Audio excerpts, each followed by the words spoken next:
హల్లెలూయా. మంచిది. దేవుని వాక్యాన్ని కొంత సమయం ధ్యానం చేసుకుందాం.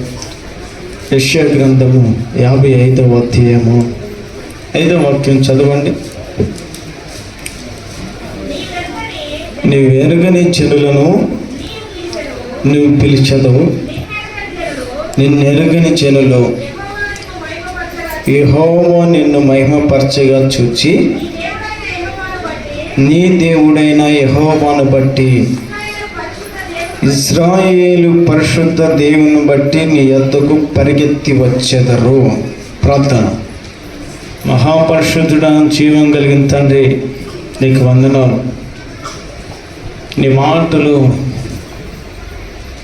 అర్థం చేసుకోగలిగే జ్ఞానం ఇవయ్యా. నీ మాటలు మనస్సును పెట్టుకొని తగిన సమయమందు, ఆ కాలమందు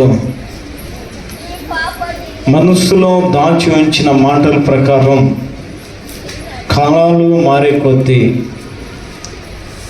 పరిస్థితులు మారే కొలది, చుట్టుపక్కల ఉన్న ప్రజలు మారే కొలది, అవి దాచి ఉంచిన నీ మాటలు నా జీవితంలో ఎలా పనిచేయాలో అలా పని చేయనివ్వండి. నీ సహాయాన్ని కోరుకుంటున్నాను. ఎంతోమంది బిడ్డలు ఆశతో వచ్చారు.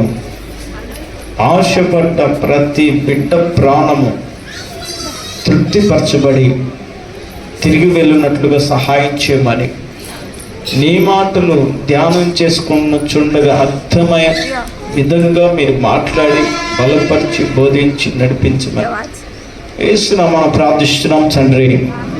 హల్లెలూయా. ఆమేన్. ఆమేన్. కొంచెం బేస్ పెట్టాయి.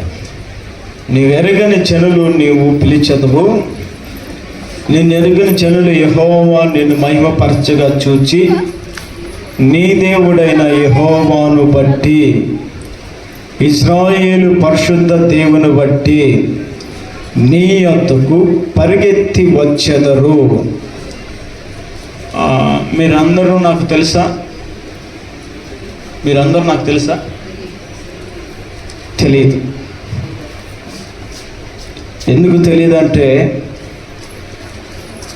పుట్టిన కాడి నుంచి మీరు నన్ను చూడలేదు. హల్లెలూయా. హల్లెలూయా. నేనెవరో కూడా మీకు తెలియదు. అదే దేవుని మహిమ అంటే.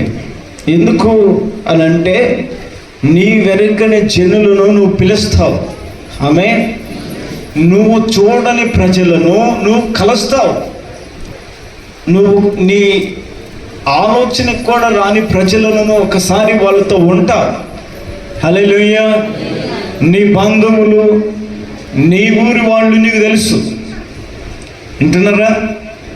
బయట